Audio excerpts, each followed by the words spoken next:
raffermir notre croyance en Allah avant de vouloir s'en rapprocher. Pour moi, c'est la miséricorde. Ma miséricorde surpasse ma colère, etc. Tu peux faire 2 prières par jour? Fais-les, mon frère. Je croyais que Darwin disait l'homme vient du singe. Darwin ne dit pas ça.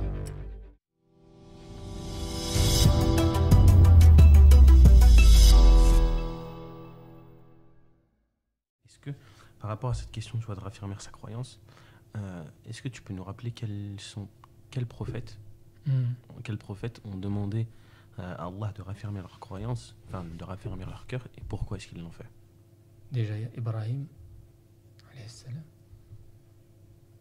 Lui, il a demandé à Dieu, Allah, comment tu fais pour ressusciter les morts? Allah lui dit, n'as-tu pas cru? Ne crois-tu pas? Il lui dit, si, mais je veux que mon cœur soit apaisé. Ça veut dire, moi hier j'étais en train de discuter avec quelqu'un de ça, et ça veut dire dans la foi il y a des degrés, comme tu disais tout à l'heure. Et eux en fait ils voulaient le summum, tu vois, et le summum ils l'avaient pas au départ. Ils ont fait des trucs et vu des choses pour l'avoir. Et Allah dit ça d'Ibrahim, il dit on va montrer la création de la terre et des cieux et des êtres, tous les êtres à Ibrahim, afin qu'il soit afin qu'il soit certain, afin qu'il ait la certitude. Certitude. C'est comme s'il y avait un pourcentage en gros de... C'est ça. Okay. Un curseur. Lui, eux, ils étaient, alors je vais pas te dire 100%, mais ils étaient, eux, c'est le record. Entre eux, je sais pas. Pas, je dirais c'est soit le prophète sallam, soit lui. Après le deuxième prophète c'était Youssouf. Quand il a essayé d'esquiver, ça n'a pas marché. Il a parlé à patron, et ça n'a pas marché. Il a dit reste tranquille à l'autre, et elle n'est pas restée tranquille. Quand il a, ça y est, t'as épuisé toutes tes réserves, il a dit, Ya Rabbi, si tu m'épargnes pas... Tu peux nous raconter l'histoire pour les personnes qui peut-être l'auraient oublié? C'est déjà dans la Bible liée aussi, pareil, presque pareil, 90% je dirais pareil. Alors Youssouf, je ne vais pas commencer dès le début. Hein. Non, juste voilà, c'est ce moment-là que tu racontais. Il est très beau déjà. Après, je pense pas qu'on imagine le degré, tu vois, nous maintenant. Pourtant, il y a des très beaux êtres humains, tu vois, et ils sont très très beaux, mais lui, c'est encore, je sais pas combien de fois plus. Alors après, je sais pas pourquoi elle l'a abordé, parce qu'elle était mariée. Alors il atterrit chez elle dans la maison. Alors il l'achète, hein, le monsieur l'achète, il l'amène à sa femme, il lui dit voilà, on va essayer de l'éduquer, peut-être qu'il sera un fils pour nous, ou bien qu'il pourra nous être utile. Il est là, il grandit, il devient jeune, adolescent, je sais pas quel âge exactement, 15 ans, peut-être 16 ans, 17. Il devient un homme, quoi, tu vois. Et elle, je sais pas si elle n'était pas satisfaite de l'autre côté ou quoi. En tout cas, elle veut le... Alors elle met le plan. Il n'est pas là, le monsieur n'est pas là. Ferme les portes. Elle se fait belle. Et elle vient le voir. Elle lui dit, je suis à toi. Il dit, je peux pas. Comment ça se fait? Qu'est-ce que tu racontes? Vous m'avez accueilli, le monsieur m'a accueilli parce que c'est son mari, tu vois. C'est une trahison après. Bah oui. T'emmènes quelqu'un chez toi et tu lui nourris, tu le sers, ouais. Bah oui. Il lui dit non, c'est mon maître. Il m'a accueilli, il m'a élevé, il m'a appris, il m'a nourri, logé, tout. Je peux pas lui faire ça. Il se barre, il court. Ça y est, tu sais, il s'enfuit. Elle l'attrape. Le monsieur rentre comme par hasard. Au moment où il voulait sortir, lui, pour ouvrir la porte, elle l'attrape par derrière. Le monsieur rentre. Lui ouvre la porte, hop, le monsieur rentre. Il voit la scène. Et elle, vu qu'elle est plus âgée, et plus... J'ai pas envie de parler d'elle, tu vois. On est tous faibles. Mais elle avait plus d'expérience que lui. Elle parlait mieux. Du coup, elle a commencé à parler avant lui. Elle a dit, regarde ce qu'il veut me faire. Voilà, limite, elle a dit, il veut me violer, quoi. Et Youssouf, il dit, c'est pas moi, c'est elle. Après, il y avait un témoin. Enfin, un témoin, c'est pas un témoin en vérité. C'est quelqu'un qui est proche de la femme et qui a... C'est un sage, quoi. Pas forcément un sage, hein. Mais il a dit, si c'est un sage, parce que regarde ce qu'il a dit. Il a dit, si il s'est fait tirer la chemise, la camisa, comme ils disent en espagnol, qamis en arabe, si elle s'est fait tirer il s'est fait tirer le qamis par derrière, alors c'est elle. Lui, partait, elle. S'il s'est fait tirer le qamis par devant, c'est lui le fautif, parce qu'elle voulait se débattre, tu vois. Alors, il était en face d'elle. Alors que dans l'autre côté, dans l'autre avis, c'est elle qui était derrière lui. Alors quand le monsieur voit le qamis tiré par derrière, il comprend. C'est elle. Alors il lui dit quoi? Il lui dit, Youssouf, arrête ça. Et toi, demande pardon à Dieu. Astaghfiri li dhanbik. Fais l'istighfar, toi. Il parle de sa femme. Et toi, tu te dis, ça y est, l'histoire, c'est bon, elle va arrêter. Elle n'a pas arrêté. Toujours derrière. Et après, c'était autour d'autres femmes. Elle les a amenées à la maison, parce qu'elles ont commencé à se moquer d'elle. À se dire, ouais, comment ça se fait? Une reine qui veut coucher avec un serviteur. C'est quoi ça? Elle a trop baissé de niveau, tu vois. Alors elle les a invitées, elle leur a montré Youssouf. Elles ont pété les plombs. Elles ont fait pire qu'elle, tu vois. Et puis voilà, après, lui, il voit ça. Il voit qu'elle complote entre elles. Enfin, elle complote pas, mais voilà, elle joue de lui, quoi. C'est devenu un pion. Hachach, tu vois, lui, c'est le prophète. Enfin, il n'était pas encore prophète, là. Alors là, il a vu que le danger était là, tu vois. Et elle lui a dit, c'est soit tu fais ce que je te dis, soit c'est la prison. Et là, il a demandé la prison. Il a dit, Ya Rabbi, la prison, c'est mieux que ce qu'elle me demande. Il lui a pas dit, éloigne-les de moi. Tu vois? Subtilité. Tu vois, il faut voir pourquoi il n'a pas demandé ça. Parce que Rabbi, il l'aurait écouté. Éloigne-les de moi. Ahdihum. Guide-les. Non, il n'a pas dit ça. C'est sur lui qui travaille. Emmène-moi loin. Je veux une retraite. Je veux rester tranquille. Je veux que le temps passe. Il va en prison. Après, voilà, c'était juste ça. Donc, il a demandé, en fait. Quand il était ça, il a dit à Dieu, emmène-moi en prison. Il lui a dit, si tu fais pas ça, je vais les atteindre. Il a dit ça. Alors, tu me dis peut-être, comment ça se fait, c'est un prophète? Je te dis, c'était pas un prophète, encore. Il était encore jeune, là. Je pense que la prophétie, c'est venu en prison. Voilà, il a dit à Dieu, si tu...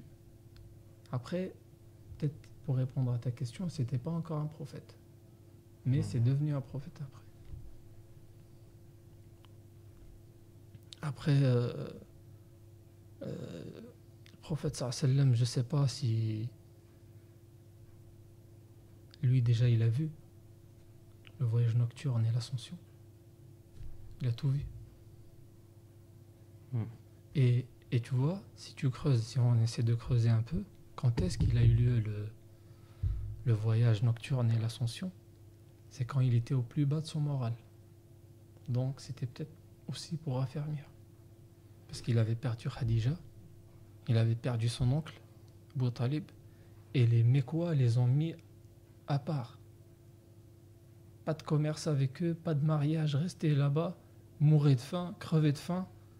Voilà. Pendant 7 ans, je crois, ils sont restés là-bas. Alors, prophète, imagine. Les gens, tu les vois, les musulmans, imagine, je ne sais pas combien ils sont. 200, 300, peut-être moins. Rien à manger. Ils deviennent tous comme la famine, mon frère. À ce moment, Rabbi, il le prend.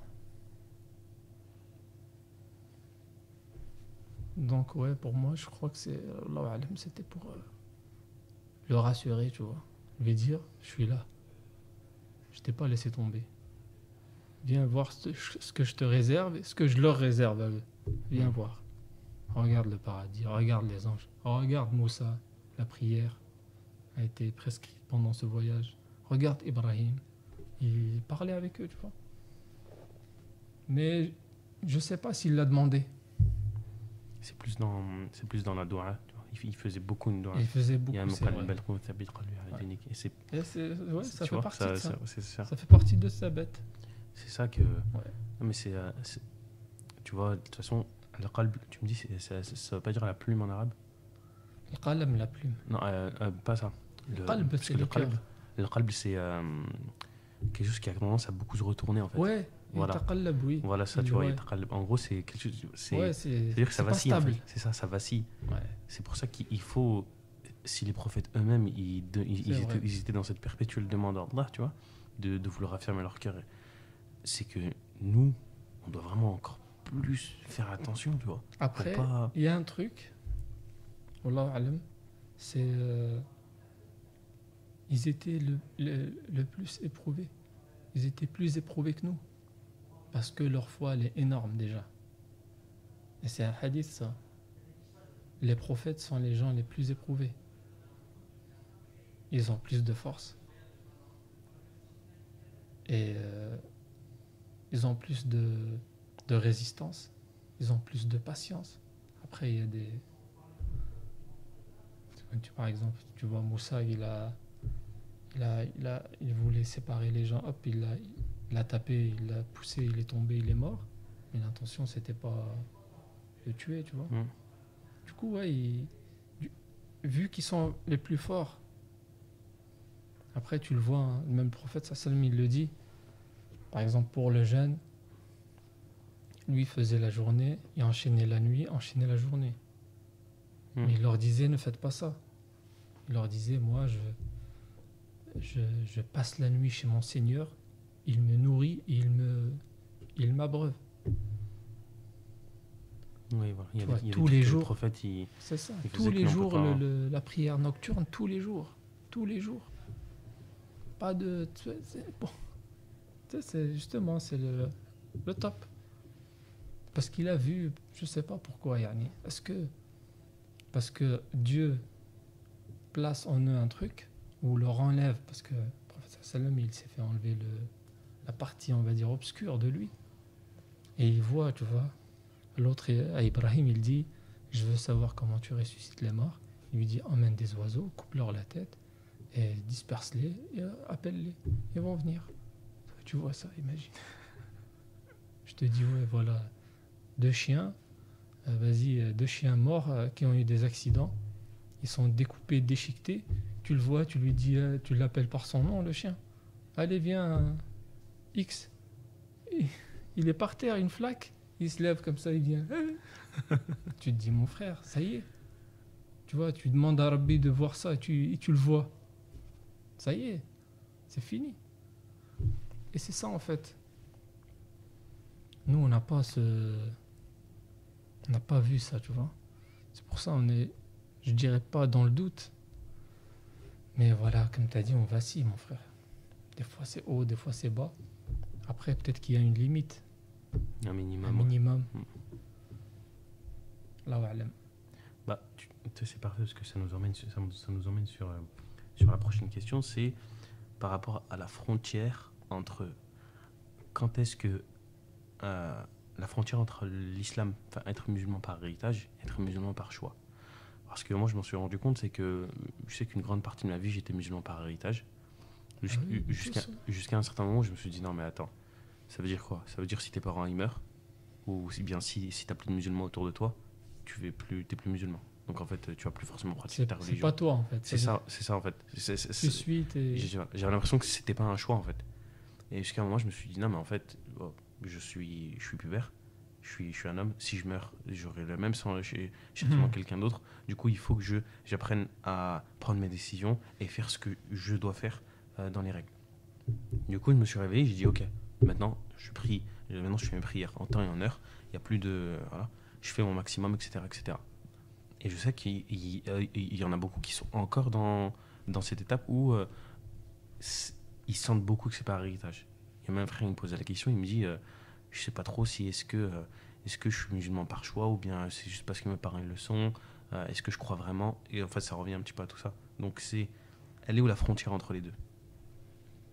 Bah, c'est pas une frontière, je dirais, hein. C'est deux façons de voir les choses ou de les recevoir.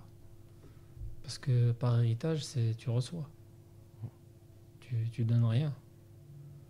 Et je reviens à ce que je te disais tout à l'heure. Il y a un problème de transmission. Normalement, c'est pas à toi de te demander des trucs comme ça. Tu vois. Normalement, ça, tu le sais, on t'a déjà expliqué ça. Quand tu avais 5 ans, quand tu te demandais, oui, je viens te voir, moi j'ai une fille, des fois je me dis, j'ai poussé trop les questions trop loin. Maintenant, elle te demande tout, pourquoi, comment. Hein. Tu sais, t'as l'impression qu'elle est trop âgée par rapport à... Parce que justement, t'as envie de tout lui donner, tu vois. Tu lui dis, comme Dieu, c'est quoi Dieu? Qui a fait ça? T'as vu, les autres, ils croient que Jésus, c'est le Fils. Et alors, qu'est-ce que ça te fait? Et je lui parle de tout, tu vois. Moi et sa mère, on lui parle de tout. Et du coup, voilà, elle sait. Toi, tu vas lui parler de ça. Elle va peut-être pas te faire une dissertation, mais elle va te dire oui, non. Donc ça, c'est quand tu reçois. Donc le problème, c'est la transmission, c'est les parents. Toi, par exemple, maintenant, avec ton fils, tu vas faire comment? Comment tu vas lui transmettre ça? Toi, tu as une conviction là dans ta tête. Et comment tu vas faire avec ta fille ou ton fils? Mais c'est ça, mais comment je vais faire pour que dès l'enfance, elles comprennent qu'il y a un Dieu, elles comprennent que Allah est unique, elles comprennent toutes ces choses. Et j'ai aussi cette peur un peu qu'il y ait la précipitation, tu vois, parce que j'ai envie de tout lui donner, je lui donne trop et trop vite, peut-être qu'après son cerveau il tient pas. Parce que même l'islam, le Coran, il a été descendu à 23 ans. Allah, il aurait pu le descendre d'un coup. Mais non, il a descendu à 23 ans. La Torah, il l'a descendu d'un coup. Tu vois, il y avait une sagesse. Ouais. Et c'est ça. Parce que c'était destiné à un seul peuple, parce qu'il y avait d'autres livres. Mais ouais, ça, il faut lire. Qu'est-ce que tu veux que je te dise? Il faut regarder des vidéos pour adapter ton discours et le flux d'informations que tu dois donner à cet âge et non pas à cet âge, avant, après, tu vois. Ça, c'est... Je pourrais pas te détailler comme ça, parce que franchement, j'ai pas lu, moi. J'ai essayé mon expérience. Mes parents m'ont donné une éducation. C'était oui, comme ça, apprends les hadiths, apprends les versets, apprends. T'apprends. On est venu d'Algérie, donc c'était arabe normal, c'était très facile, tu vois. Mosquée, cheikh et tout. Mais ici, c'est pas pareil. Moi, ma fille, elle a pas eu tout ça. Non, c'est clairement pareil. Tu vois, et du coup, tu simules des situations. Tu crées des questions. Tu lui donnes le faux et le vrai. Avant que par manque de vrai, elle aille chercher le vrai et trouve du faux. Donc toi, tu lui donnes tout. Tu lui dis, ils vont te dire ça. Ils vont te demander ça. Il y a des gens qui disent ça. Qu'est-ce que tu dirais si je te dis ça? Et déjà, elle réfléchit. Après, toi, c'est là où ton rôle est précis, tu vois, et marquant. C'est que tu donnes la dose. Tu sais, une cuillère à soupe, une cuillère à café. C'est pas un bol. Oui, non, c'est vrai. Petit à petit, tu vois. Faire attention. Et c'est là qu'il faut... Ça, il faudrait des études sur ça. Il faudrait que les pédopsychiatres voient les psychologues, les psychiatres et les gens du tafsir, les gens... Et ils font un truc, ils nous donnent une recette. Ça veut dire, moi maintenant, toi, t'es quoi? T'es informaticien, c'est ça? Tu fais quoi? Moi, là, je suis en bachelor marketing digital et social media. Ok, si je te dis maintenant, quelle est la meilleure pédagogie à avoir euh, avec un enfant de 2 ans? Que dois-je lui apprendre? Comment je dois lui inculquer les valeurs? Allez, donne-moi. Est-ce que tu as des statistiques, tu as des trucs? Non, Bah, c'est bah pas non. ton domaine, c'est normal, tu vois. Et c'est là où vient la- comment dire, l'importance de la complémentarité et de la collaboration. Ça veut dire, toi, tu es dans le marketing. Déjà, toi, tu gères des gens, tu présentes des trucs, des pubs, il y a des trucs, tu vois. Mm. Il y a des études qui se sont faites. Et ben moi, je suis, par exemple, je suis dans le tafsir et l'autre, il est psychiatre. Et on se voit, on prend l'initiative, on se dit, voilà, qu'est-ce que, qu'est-ce que le marketing dit sur le- les effets, comment dire, l'influence de l'image, des trucs, des slogans, comment tu gères les équipes. Et l'autre, on lui dit, toi, tu es psychiatre, explique-nous comment fonctionne le cerveau, comment si j'ai un traumatisme, comment je fais, comment je les évite. Et là, tu vois, il y a comment dire, une masse d'informations qui va sortir. Tu tries, tu développes, tu tries, tu fais, tu sélectionnes, tu enlèves ce qui. Et tu donnes, tu dis, toi, tes parents, ta fille, elle a 1 mois maintenant. Tiens, de 1 an, de 1 mois jusqu'à 2 ans. Ce livre-là, tu dois le lire. Vas-y, lis, tu vas tout trouver à l'intérieur. Comment tu lui apprends les langues, comment tu lui apprends de faire ses besoins, comment tu lui apprends à manger, comment tu lui apprends à respecter, à être poli, à tout ce que tu veux. Vas-y, lis le livre. Tu vois, c'est comme ça normalement. Le fait que toi-même, tu vas chercher. C'est-à-dire, tu reçois, c'est l'héritage. Toi, tu n'as pas fait d'effort. On t'a montré, on t'a dit, on t'a des fois obligé. Tu fais ça. C'est comme ça, tu le fais. Tu comprends pas maintenant? Vas-y, c'est pas grave, fais-le. Après, tu comprendras. Mais si tu le fais. Ou bien si tu le fais, je vais te donner un cadeau. Il y a différentes manières après. Ça, c'est l'héritage. Déjà l'info, elle est là. Alors si toi, tu croises des gens qui vont développer ça avec toi, qui vont te donner de nouvelles infos, ben tu construis. Tac, tac, tac, tu montes. Alors il y a un travail de ta part et il y a un peu la guidance d'Allah. Bien sûr. L'entourage dans lequel tu te trouves. Et, comme toi tu m'as raconté, je ne savais pas, j'étais pas sûr, qu'est-ce que je dois faire? Est-ce que je suis comme les autres? C'est quoi l'islam? C'est qui Allah? Je sais pas, je veux savoir. Je plonge. Ou j'écoute beaucoup de vidéos. J'essaie de me documenter, d'apprendre. Et là, si toi tu es sincère, juste tu veux apprendre, voilà, tu cherches la vérité, Allah va te guider. Sois sûr de ça. Oui, Allah l'a dit, en gros, derrière la difficulté, il y a toujours la facilité. Et Inch'Allah. Donc peut-être, je sais pas, excuse-moi. Non, vas-y. Pour finir, c'est ça en fait. Ça dépend. Déjà, toi, tu fais partie de quelle catégorie? Est-ce qu'on t'a donné? Étant tout petit, on t'a inculqué déjà des valeurs, on t'a appris, il y avait un entourage, tu voyais des modèles, ou bien non. Toi, t'es né, tu t'appelais Jean, et à 15 ans, t'as eu des amis musulmans, même s'ils faisaient n'importe quoi, ils te parlaient des fois. Ah, Rabbi a dit, le prophète a dit, ah oui, nous on fait le ramadan, Et lui, il regarde, il se dit, pourquoi ils font tout ça? Puis il creuse un peu, il essaye d'imiter peut-être au début, il dit, c'est mes potes, je vais faire comme eux, et on va l'inviter, il va manger chez nous pendant le ramadan. Il disait, si tu fais le ramadan, tu viens à la maison, tu mangeras un bon repas. Puis ils font ça comme ça, challenge au début, après ils creusent, peut-être après, ça va aboutir. Mais là, tu vois, il y a un chemin entre pas croyants. Déjà, tu avais une culture, tu avais un background. Pour changer, c'est pas facile. C'est pour ça que je trouve que ça met beaucoup de temps chez eux quand ils viennent, quand ils choisissent.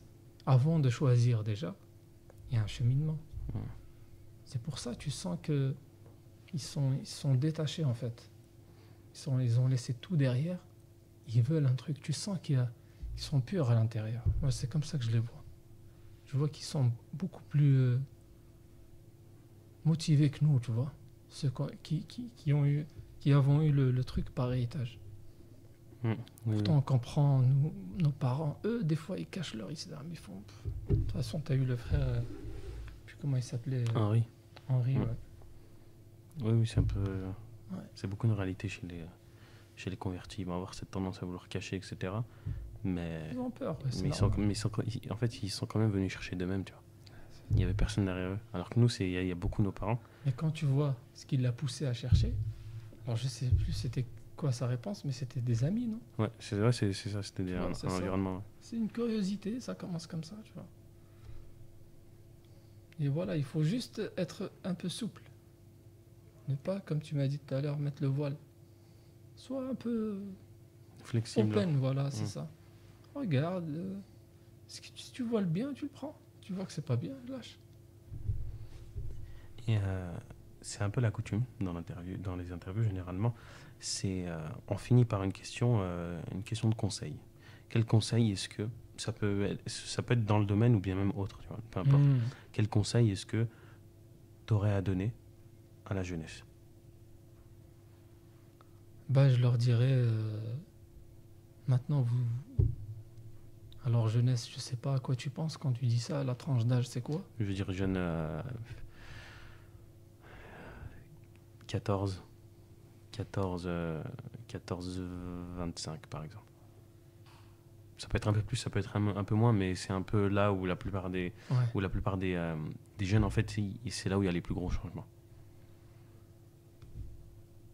Alors pour celui de 14, je saurais, peut-être je vais y réfléchir là, mais pour les autres, qui ont peut-être entre 20 et 25, je dirais, les gars, vous avez déjà un régime de vie, un mode de vie.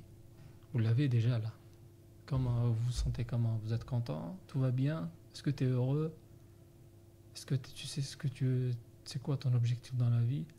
Alors s'il dit oui, je sais pas ce qu'on pourra lui dire, mais s'il dit non, il dit ouais, je sais pas, moi je sais pas, je suis là, je suis dans la cité, je suis là, je fais mes études, je veux pas savoir Dieu, tout ça, moi je veux une maison, moi je veux une voiture, je veux voyager, je veux apprendre l'anglais. Ah, je lui dis ok, t'es heureux maintenant? Comment tu... Il me dit non, je suis pas heureux, je fume, je bois, je prends des somnifères, je lui dis mon frère, essaye. Toi, tu as un mode de vie qui a prouvé son échec. Et moi, j'ai un autre mode de vie pour toi. Regarde, tu analyses. Voilà la recette. Emploi du temps journalier. Vas-y, prends ta douche, fais ta prière, machin. Fais bien ton taf. Pas d'alcool. Prière, voilà ce que tu peux. Fais ce que tu peux. Tes parents, je sais pas, ta mère, si t'as une copine, essaye d'officialiser les choses. Filtre si elle est pas bien, vas-y, change. Sinon, vas-y, fais un truc bien. Voilà, tu lui donnes ce que dit l'islam sur la vie, sur tous les trucs de la vie. Tu lui dis, essaye ça pendant 1 ou 2 ans. Et après, reviens me voir, mon frère. Là, de toute façon, t'es pas heureux. T'es en train de boire, t'es en train de fumer, t'es en train de prendre le gaz, là. Pourquoi tu prends tout ça? Il y a un problème. Tu veux faire quelque chose. Et moi, j'ai un mode de vie qui a prouvé son succès. Moi, j'ai des modèles de réussite. Il n'y en a pas beaucoup, je te mens pas, mais ils sont là. Viens, je te les montre. Il y a l'autre. Regarde. 22 ans, marié, il a une fille, Allah Ibarek. Il est à son entreprise, il fait des trucs, il essaye de changer les choses, il réfléchit, il a des amis, il parle, il voyage. Voilà, il a réussi. C'est comme ça qu'il fait lui. C'est la recette qui l'a rendu comme ça. Fais pareil, mon frère. Et tu sais, après, c'est comme on disait, pourquoi l'héritage ne marche pas déjà? C'est parce que le mode de transmission n'est pas bon. Soit il n'y en a pas du tout, soit c'est halal haram. Non, déjà, moi, mon objectif, c'est que toi, tu sois bien. Moi, je vais me battre pour toi. Ok? Moi, mon objectif, c'est que toi, tu ailles au paradis. Tu crois pas au paradis, c'est pas grave. C'est que tu sois heureux ici. Là, tu prends tes trucs, là, on n'est pas bon. Moi, je suis pas content. Et parce que je t'aime, que je veux te tirer de là. Je veux que tu sois au-dessus. Parce qu'il y a plein de trucs que tu n'as pas essayé et qui sont très, très délicieux, ils sont très, très satisfaisants, ils sont très, très apaisants. Toi, tu les connais pas. Viens les essayer. Et tu vois, il y a le sentiment de miséricorde et il y a la façon de montrer. C'est pas halal haram, c'est voilà, avec les outils, avec les vidéos, avec les trucs. Parle-moi de ce qui m'intéresse. Parle pas, moi, des compagnons. Il a fait ça, il a ouvert le truc, il a tué je sais pas quoi, il avait... Non, moi, je suis pas un compagnon. Moi, je vis là. Hier, j'étais athée, qu'est-ce que tu me parles? Vas-y, va à mon niveau, mon frère, va à mon rythme. Petit à petit. Tu me parleras de ça après, d'ici 10 ans. Comme tu as dit, sur 23 ans. Il faut avoir un bon programme, tu vois. Petit à petit, petit à petit. Voilà, il faut prendre le rythme. Ni aller trop vite, ni aller trop lentement. Le juste milieu. C'est ça, l'équilibre. Alors c'est ça le conseil, c'est essayer autre chose. Après, pour les très très jeunes, parce que je sais pas si c'est bien de dire ce que je vais dire, mais en vérité, ils savent pas encore c'est quoi la vie. 14 ans, tu sais pas encore. Tu as des idées, tu as des illusions, tu as forcément un ou deux courants qui t'influencent, ou une ou deux personnes. Du coup, il faut que j'essaie de te convaincre d'attirer ton attention par tout ça là. Passe par, quand je te dis islam, Dieu, c'est comme si je te disais Ronaldo, Justin Bieber, tu vois. Je te parle que des pointures. Je te dis pas musulman et RSA. Non, tu vois. Je dis musulman, milliardaire. Viens voir comment il fait, regarde sa femme, comment elle est, Et voilà, parce que c'est ça maintenant. Les 14 ans, j'ai l'impression qu'ils ont besoin de modèles. Benzema, Cristiano, je sais pas qui, Soul King, machin. Non mais c'est vrai, les modèles de réussite, je sais que c'est un... Football c'est quelque chose qui est demandé sans vraiment être demandé par les jeunes, dans le sens où ils vont en demander, donc ils vont aller chercher des modèles qui sont pas forcément les meilleurs pour eux. Bah non, les voyants, les mieux présentables. C'est ça. Selon eux. Voilà, que selon eux, c'est pas forcément ce dont ils ont selon besoin. la tendance aussi. C'est ça qui fait le million de vues maintenant. Et moi je suis où? Moi je suis avec eux. Je mets les jeans, j'écoute du rap, j'écoute du machin, j'écoute du PNL, j'écoute, je regarde et tout, Ronaldo, je regarde, Messi, tout ça, bon, Messi peut-être c'est un peu dépassé, Mbappé, j'aime bien, 10, ils l'ont acheté tant de machins de millions, il va aller là, il a telle voiture, je sais tout de lui. Pourquoi? Parce qu'il me fascine. Nous, par exemple, quand tu vois Kanté, par exemple, N'Golo Kanté, il est trop discret, tu vois. Trop discret. Il est top. Tout le monde dit du bien de lui, mais il se montre pas. Du coup, c'est pas un modèle. Eux, ils sont visibles. Et subhanallah, je sais pas après si c'est mal d'être visible comme ça quand tu es une figure. Quand tu peux faire influencer la vie, quand tu peux amener du monde, quand tu peux... Est-ce que c'est bien ou pas? Si toi, tu sais, je pense, Wallah A'lam, c'est une responsabilité. Je pense qu'Allah, il va nous demander des comptes. Là, c'est encore, c'est encore clair, alors. Bah oui, il n'y a pas de mal. C'est une obligation, alors là. Si, en fait, je me dis, si Allah, il t'a donné ce moyen, il l'a mis à ta disposition, et que toi, tu ne l'utilises pas, ou bien tu l'utilises d'une mauvaise façon, c'est logique, Allah, il va t'en demander des comptes. Qu'est-ce que tu as fait avec? C'est sûr. Et donc, est-ce que... il faut que tu sois un exemple, en fait. Il faut que tu te montres, mais pas pour se montrer, pas pour te montrer. Et ça, subhanallah, peut-être que le verset qui parle, parce que là, dans le Coran, on dit, si vous faites les sadaqas comme ça, en les montrant, tu vas voir, par exemple, quelqu'un, tu lui dis, mon frère, t'as besoin d'une voiture pour travailler? Elle coûte combien la voiture? Viens, on va au garage. Et lui, il va en parler, il va dire, ouais, attends, il m'a payé une voiture, il m'a payé une voiture 2000 euros. C'est une petite voiture, mais ouais, ça me sauve la vie. Et ben ça, c'est une sadaqa de ta part. Et tu l'as montré, les gens le savent maintenant. Il dit, in tubdu sadaqati fa ni'ma hi. C'est très bien de faire comme ça. Et si vous les cachez, vous les donnez en cachette, c'est mieux pour vous. Pour l'ostentation. Comme ça, tu sais que tu vas pas te montrer. Ta niya, elle est claire, tu es sincère. C'est mieux pour toi. Mais si tu la montres, c'est mieux pour moi. Qui te voit.